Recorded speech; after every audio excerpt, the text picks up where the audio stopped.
Tim, man, I hate to be. You should have started first and let her end it because you gotta follow this up, man. This is the thing. It's a story of my life. You know, she's Batman and I'm Robin. Right. It's just the way it is. You're looking at the same guy. My wife is the superhero. I'm just riding her coattails. Hey, man. And the funny part is that God's in our relationship. So it goes God, us, the kids. You know the order. God quite literally saved my life personally too.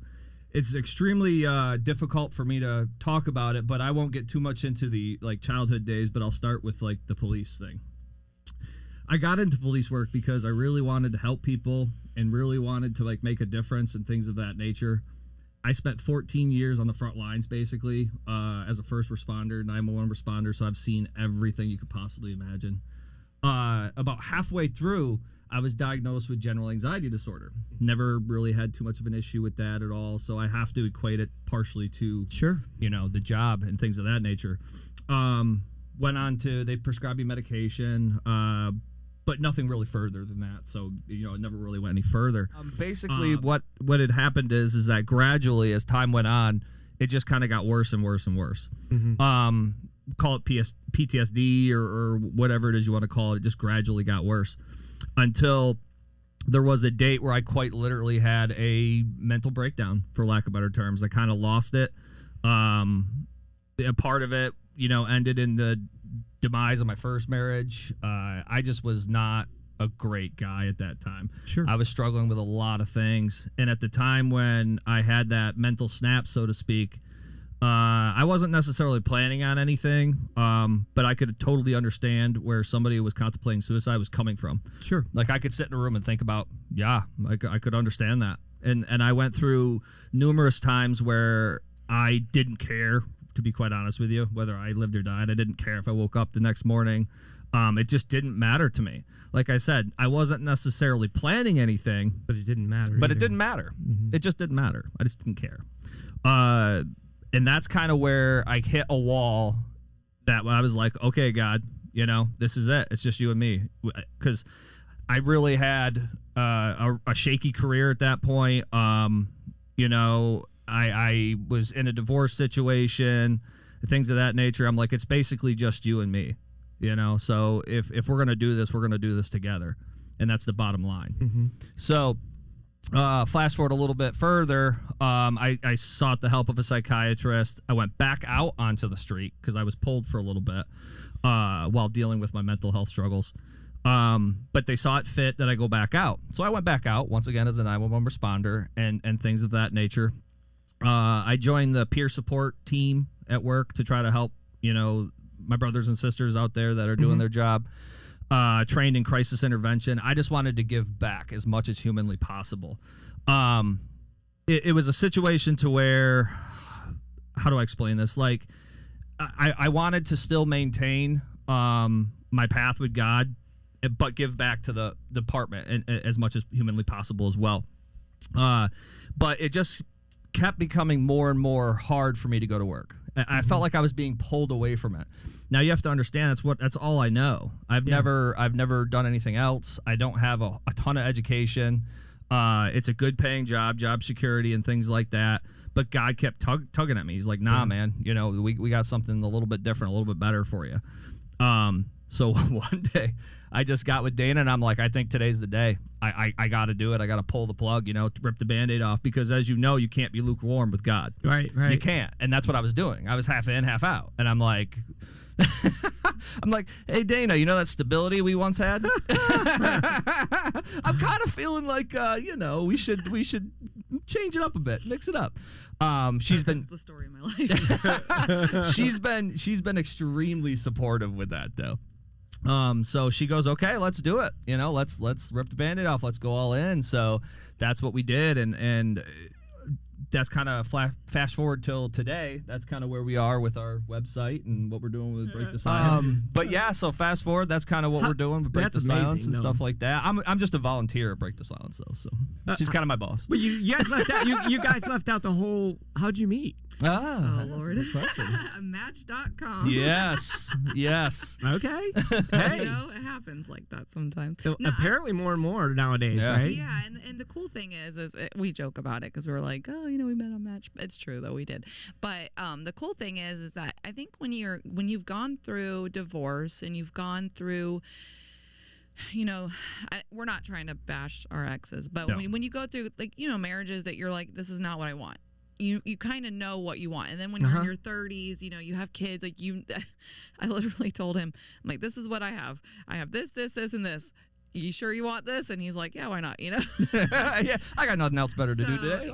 So yeah, I mean, we pretty You much should have been like, why does he want this? well, no, when you're, and the Highly funny thing suspect. is you're, you know, when you've come from abuse and you go, I tell people, be prepared to mourn many times because you're going to mourn when you walk away because it's hard to leave a marriage, even if, you know, however the person is, it's still rough. Sure. Then you mourn once you find yourself and you're like, oh my goodness, I thought this was like the way I was supposed to be treated.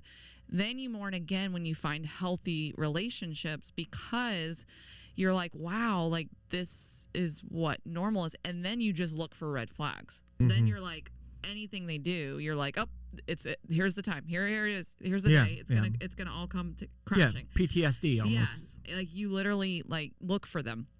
And then they don't happen, and then you're like, what's wrong with them? Why aren't they toxic? You know, but eventually God works on your heart, and, you know, he starts to show you like, hey, not that they're perfect. I mean, there's a whole set of issues that I believe the church should talk about with second marriages, third marriages, how many ever, because they don't want to advocate for divorce, which I understand, but when you're in a second marriage or a third or fourth, you have past relationships, you have kids that come from these relationships, you have the heartache, the failure of your first marriage, things like that, you know, there's many people in the church that have been married more than once. I have. Yeah, exactly. And so I believe that that's a ministry all on its own. Yeah. Because, you know, this is what we're trying to hit.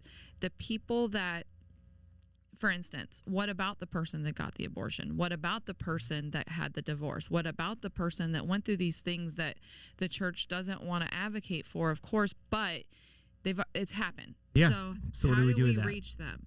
Because if I'm having an issue in my second marriage and I feel ashamed to talk about it because I've been divorced and I have that stigma on me, you know, maybe like we can save the divorce from happening again if we're able to talk about that stuff. So in our meeting each other, you know, I never thought I'd be divorced. That's never No. Yeah, right. what I wanted. Nor do we campaign for Yeah, it. no, Right, it's never what I wanted. But I think the beautiful thing about our story is we met, we knew what we wanted.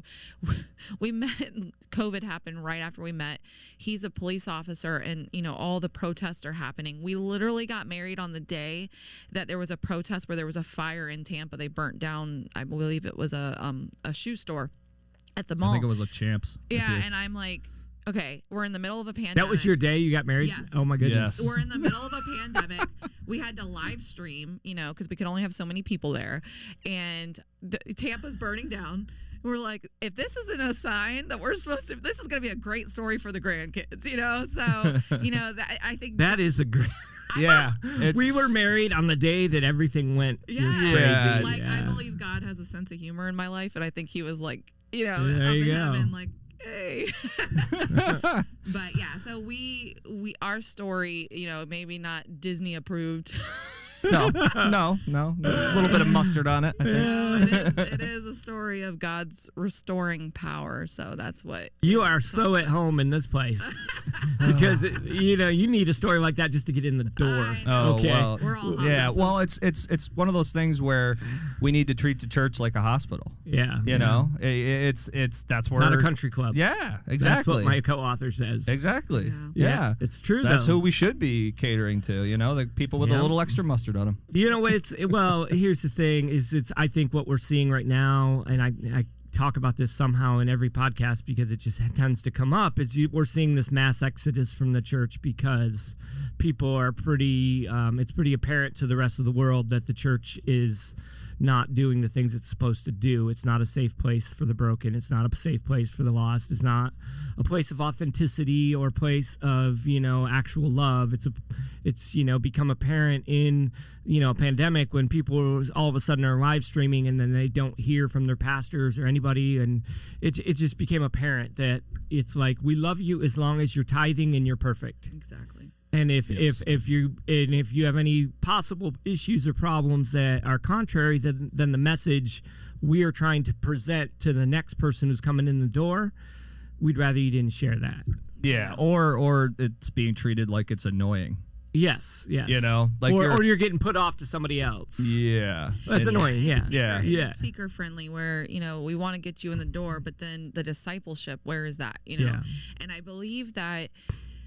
I'm not saying that, and I don't want to sound like I'm bashing the church. I believe the church just needs to step up. Yeah, I believe that, domestic violence, for instance, if you don't know the signs of it, if you're not familiar, like you're not getting familiar with the human trafficking, the homelessness, the things that are actually really plaguing Tampa Bay alone. I mean, we are a hot spot for human trafficking. Well, within human trafficking, you're going to have people with domestic violence. That's an intersection.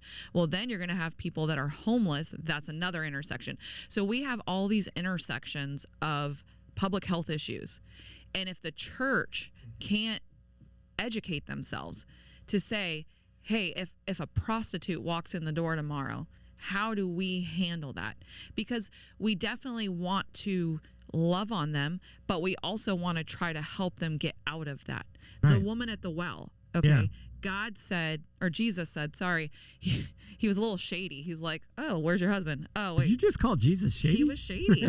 Jesus was like, where's your husband? I always call him a rebel. He's like, the biggest rebel. Because he was like, well, where's your husband? Oh, yeah, that's right. You don't have one. And those 5 guys you lived with, yeah, right. And so he was like, he kind of called her out a little bit, but then he said, he loved on her. And he said, this is living water. But then he said, go and sin no more. So she stopped her sinning that day. She dropped all her stuff and went and became basically an evangelist to her area. So that shows you right there, number one, that he kind of called her out. So he that's what he does with us. He's like, what you're doing is not really cool. Okay. But I love you regardless. And now I'm going to use you regardless of what you've been through. I'm going to take that and actually use it for your ministry. But you need to go and sin no more. So how do we as a church have that balance where we say, hey, this isn't right, but we love you? Because that's what Jesus is all about. Right. Mm-hmm. And I don't understand why. I hear so much preaching and things like that. But if you look at the ministry of Jesus, it's so different than what we see sometimes at churches. Oh, my goodness. Because the ministry of Jesus, he went to the lowest of lows of people, straight to him. Again, called them out lovingly. But he then healed them and used them. And it didn't matter where they came from. It didn't matter their background. He used them. And the cool thing about it is that their mess became their message, which is, I know it sounds cliche, one of those things you say, but it's true. It should be true, yeah. Yeah. And so I think that we need to model our ministries like Jesus. Yeah. Because that's who we're supposed to be like. And unfortunately, with some churches, what we see is, hey, we have an image to withhold, and and if you are part of that image, then we'll be okay with you. But if you're not, then we'll keep you around, but we may not use you. Yeah, and it's hard because they don't even say it that direct. It's you got to read between the lines, right? It's like if they were that direct, it would be a little bit better. But instead, it's, I'm busy, or pushing you off, or talk to this person. It's just kind of this sideways shift. But so Tim, tell me, I want to go back to what you're doing now. So sure. You left. When did you leave the police force? Oh gosh, I think it was November of last year. Okay. If I'm not mistaken. So recent. Oh yeah. Yeah. Oh yeah. Oh yeah. It was relatively recent. So we're still in the kind of getting trenches. The wheels turning. Oh yeah, absolutely. I'd call it in the mud, so to speak. Okay. But once again, I feel led. So when you're blessed and you feel blessed and you feel like you're on the right track, the worry kind of goes away a little bit. Yeah, yeah. So at first, though, I'm not going to lie to you, I was really scared and still am to a certain degree. Well, there's a certain reverence for what the Lord is doing. Right. And so there's a difference between fear of man and fear of God. And I think that we should have fear of God, like in the sense that we don't want to get what he's saying wrong. Exactly.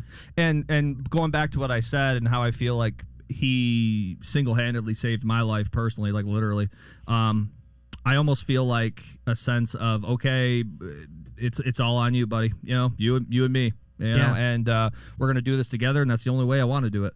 And that's what I always tell Dana. I'm like, no matter what we do, I want it to always be blessed and in his path. I don't ever want to deviate from that again. Yeah. Because I was, oh gosh, I had a big issue with pride. Huge issue with pride. Like, there was times in my life where, like, see what I built? You know, I had the house, the brand new house, the 2 brand new cars, the son and the daughter, you know, the white picket fence, the dog. You know, I had it all. I really did. And I'd sit back and I'd be like, look what I built. You know, because I was poor growing up as a kid, insanely poor. So to build all that quasi-empire, what I thought was an empire, and link it all to all my hard work, it was a joke. It was a joke. And God called me out on it. You know, it was untrue. It was insanely ignorant, for lack of better terms, of me to think that way. And he smacked me in the face for it. Yeah. So, and I'm very happy he did. So I saw you on your bio as well that you are really into fitness. Obviously, you're really in shape. I can see that. But I appreciate that. But you did the ISSA? I did. I went and got my personal training license. I'm working on a couple other things too. I really want to break into the nonprofit world and work with Dana all at the same time. That would be fantastic. That'd be the dream and the goal, the ultimate one. But I strongly believe in fitness. I strongly believe in fitness. I think that in order to 100% heal from trauma, whether it's trauma that you got on the job, whether it's trauma, you know, if you were abused or what have you, I think it's a totality. I think it needs to be spiritually, physically, mentally, the whole package. Yeah. And I think if you have a good base, a good strong foundation, i.e. your body and physical wellness, it helps a lot as a starter. It really does. Oh, absolutely, man. So, yeah. And so I figured, okay, in this time being, what is the most productive I can be for people? What? And I was like, okay, well, I got the cash right now to go try to do this. I'm into fitness. Why not? So I went off and I sought out the certification, and I was able to complete I was it. actually ISSA trained back in like 98, 2000. I didn't even know they were that. I saw it when you did. That's awesome. I did ISS way back. Yeah. See? Yeah. I have ADHD. I've done a lot of things in my life. It's like this is the first time that this commonality's ever happened. Usually it's one of the other many things I've done. But yes, I was like ISSA. Upstate New York, ISSA. And the sleeve tattoos. I was like, I have a couple tattoos, you know. I saw that last night. I was like, man, I just, you know, I hope that, you know, we jive with each other. And I look at your picture. I'm like, oh, my wife was standing there. I go, oh, he's got sleeves. We'll be fine. we kind of, are a breed of our own, so to speak. Yeah. So yeah, but that's amazing. So you're going the route of the fitness, and well, yeah. I'm kind of like you. I have a little bit of ADHD or OCD. I'm like, try everything. I get a little piece of everything. Ultimately, the most I can emerge myself into helping people, I'm going to do. You know, right. and the nonprofits out there are wonderful. They're beautiful. They're set up and to help these people that need it. And I just want to be part of that, man. That's amazing, man. I just want to be part of it. So whatever way I can get a piece of that pie to help, I'm all in.